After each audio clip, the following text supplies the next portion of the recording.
Pourquoi travailler avec une secrétaire médicale indépendante? Je suis Damien Grangien, le fondateur de Plateia.fr, un accélérateur d'assistants indépendants de haut niveau dédié à l'excellence opérationnelle des TPE, PME et organisations. Pour le coup, dans Plateia, j'ai la chance d'avoir différents métiers. Des secrétaires spécialisés, médical juridiques, des assistants pour les PME, des office managers pour les organisations qui ont des bureaux, mais aussi des gestionnaires de paie freelance ou encore des assistants RH en freelance.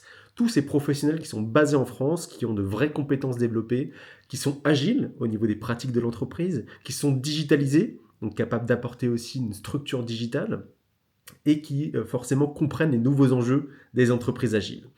Et aujourd'hui, j'ai envie d'aborder cette question. Comment et pourquoi travailler avec une secrétaire médicale indépendante? Et pour traiter cette question, le premier pilier pour moi, qui n'est pas encore toujours très clair pour les différents acteurs, c'est qui peut travailler avec une secrétaire médicale indépendante? Alors là, pour moi, c'est assez simple. On a d'abord les professions médicales individuelles, donc des médecins généralistes, par exemple, qui ont besoin d'une secrétaire médicale pour gérer leur agenda, gérer les rendez-vous, appeler la patientèle pour être sûr que les éléments sont bien compris, ont bien été restitués, etc., etc. Tout le job classique administratif et accueil de la secrétaire médicale indépendante, ou la secrétaire médicale salariée, mais qui se ferait cette fois-ci en indépendant. Les dentistes, chirurgiens dentistes, moi je sais que mon cabinet dentaire typiquement travaille avec une secrétaire médicale indépendante qui se rend sur les lieux 2 jours par semaine, et le reste du temps c'est en indépendant, en virtuel, à distance. Donc c'est tout à fait possible. Les cliniques privées aussi, c'est très très souvent le cas, qui font un accueil physique quelques jours par semaine, mais aussi en distanciel, avec des visios qui sont organisés avec les patients. Moi, ça a été mon cas quand j'ai eu besoin d'aller dans une clinique privée.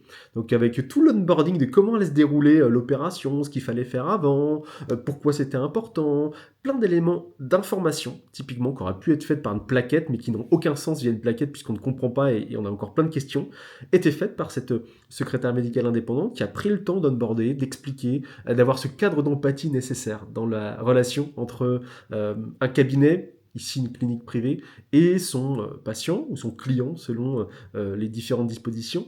Et pour le coup, là, c'était important puisque j'avais besoin d'être rassuré, j'avais besoin de comprendre qu'il y avait un vrai suivi des patients, un vrai onboarding aussi, quelque part, où je comprenais ce qui allait se passer. Donc ça, c'est important. Bien sûr, je ne parle pas des ostéopathes, des kinés qui sont débordés, qui ont 15 patients par jour parfois, à tort ou à raison, ça je ne juge pas. Mais en tout cas, ce qui est sûr, c'est que quand on paye un service de kiné ou d'ostéo, on a besoin de sentir qu'il n'y a pas que le fait d'aller faire zizi pampan sur un outil ou une séance. On a besoin aussi d'avoir un suivi.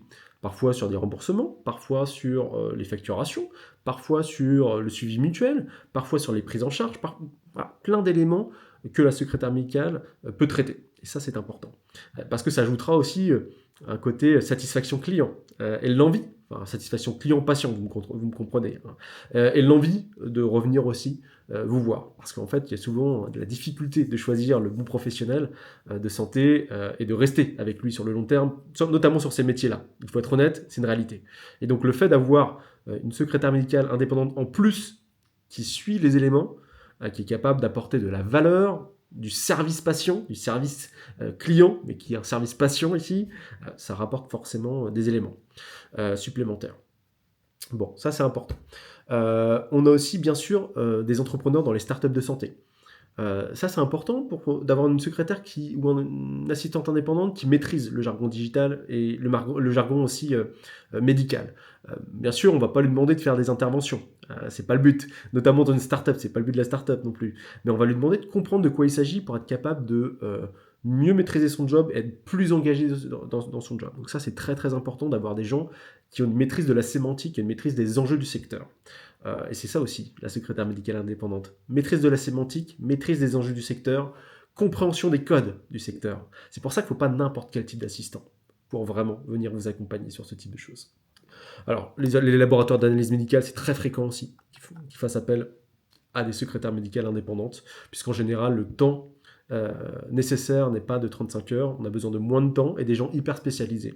Donc on va chercher l'expertise spécialisée moins de temps, forcément, avec une flexibilité possible et le fait de pouvoir en général se rendre en région, évidemment, avec le déplacement 1 jour par semaine, 2 jours par semaine pour traiter les éléments nécessaires.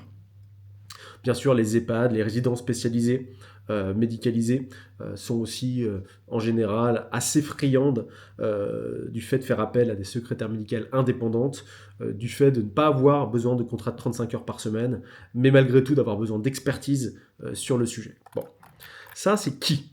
On comprend bien qu'il y a vraiment toute une série d'établissements ou de professionnels de santé qui peuvent avoir à faire appel à une secrétaire médicale indépendante. Et ne vous méprenez pas, en fait, il est rare, assez rare aujourd'hui, d'avoir vraiment de quoi staffer 35 heures pour une secrétaire médicale.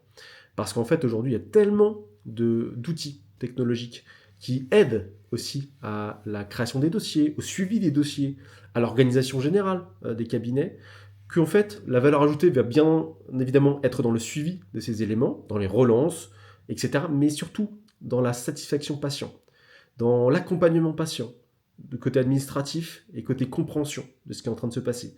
Ça rassure, ça crée le cadre d'empathie, et bien sûr, ça aide patients et professionnels de santé à créer ce lien qui parfois est difficile, tellement les professionnels sont focus sur le cœur de leur activité. Et donc en fait, ça rajoute de l'humanité là où il y en a besoin, aussi. Que ce soit pour le patient ou pour le professionnel de santé. Et ça, c'est très important. Enfin, je voulais traiter, en fait, dans quel cas de figure on peut travailler avec une secrétaire médicale indépendante. Pour moi, il y en a plusieurs quand même. C'est important de les rappeler. Quand peut-on et doit-on même, peut-être, pourquoi pas, travailler avec une secrétaire médicale indépendante? Premier cas de figure qui revient assez régulièrement, c'est le remplacement temporaire. Quelqu'un a un congé maternité, là j'ai eu un hôpital qui m'a appelé pour ce type de demande, eh bien comment je remplace la personne sans faire appel à de l'intérim puisque les profils sont pas terribles, et sans reprendre un CDD ou un CDI, puisque là en fait ça me contraint littéralement sur pas mal d'obligations liées au contrat, au type de contrat de travail, et je veux vraiment quelqu'un d'expert qui maîtrise son sujet avec une flexibilité maximale. Et là en fait c'est une secrétaire médicale indépendante qu'il vous faut, très clairement. Le surplus d'activité. Parfois, votre secrétaire médical, 35 heures, dans certaines structures, un max de travail, ce qui arrive aussi évidemment. La gestion du stress n'est pas simple sur ces métiers. On a du mal à tout cumuler et parfois, elle peut faire appel à vous pour avoir quelqu'un qui vienne l'aider, un support supplémentaire. Et là, en fait, pour avoir à la fois l'expertise, l'aide et la flexibilité, clairement, dirigez-vous vers une secrétaire médicale indépendante qui saura s'adapter, faire preuve de flexibilité, apporter sa compétence et ne pas vous contraindre sur des schémas qui ne vous conviennent pas. La création d'un lancement d'un cabinet. Voilà, un nouveau cabinet est lancé. Vous souhaitez tester vos dispositions, tester l'approche. Faites appel à une secrétaire médicale indépendante qui sera capable, avec son expertise, de vous aider à mettre en place les bons process au départ. Ne faites pas appel à quelqu'un de junior, pas sur ces sujets-là. C'est important d'avoir de l'expertise et des gens qui vont être capables vraiment de prendre du leadership sur leur position pour mettre en place les bons processus dès le départ. Ça, c'est important. Ensuite, on va pas se mentir, ça fait partie des sujets principaux, l'optimisation des coûts. Parce qu'en fait, quand on pense à un CDD ou un CDI, on pense aussi à la réalité des charges en France. Un salaire, on le paye deux fois, pour ainsi dire. Donc en fait, il faut faire attention. Aujourd'hui, une secrétaire médicale indépendante est formée, digitalisée, elle se paye ses propres responsabilités, ses RC Pro, ses mutuelles, etc. En fait, vous payez une rémunération, hors taxe ou TTC selon la disposition, mais vous payez tout le package en fait avec cette rémunération, hormis dispositions spéciales que vous voulez absolument mettre en place. Mais autrement, en général, vous avez quand même un prix qui correspond à l'ensemble de l'accompagnement.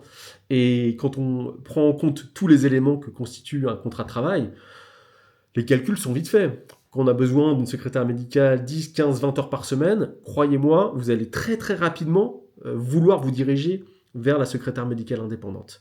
Donc pensez à cette option. Le calcul est rapidement fait, surtout quand on prend en compte le coût de la flexibilité et le coût de la sérénité mentale aussi, et le coût de la facilité à changer si c'est nécessaire. Et ça, c'est très très très très important, très important. Quand on fait une erreur et qu'on est content d'avoir négocié un bon contrat de travail, qu'on fait une erreur, bon, on paye l'erreur 15 fois le prix. Donc il faut faire très très attention à ça. Voici un peu les éléments qui aujourd'hui émergent dans les discussions que l'on peut avoir avec les secrétaires médicales d'un côté, mais aussi avec les professionnels de santé qui sont mes clients de fait aujourd'hui. Je voulais vous faire ce récap-là. Je suis ouvert à toutes vos remarques, toutes vos questions en commentaire. N'hésitez pas. Aujourd'hui, la disposition d'indépendance pour les secrétaires, les assistants, les office managers, les online business managers est quelque chose qui émerge, qui accélère dans tous les pays du monde. Et en France, on commence à vraiment apprécier et accélérer aussi sur cette verticale-là, la possibilité d'avoir des métiers extrêmement experts, extrêmement digitalisés, extrêmement agiles, qui viennent aider les structures qui sont en quête d'agilité, de flexibilité et de productivité. Si vous, c'est votre cas, vous souhaitez en savoir plus, rendez-vous sur plateya.fr et surtout, n'hésitez pas à, encore une fois, poser vos questions en commentaire. Nous y répondrons avec plaisir. Je vous dis à très vite, à bientôt derrière l'écran.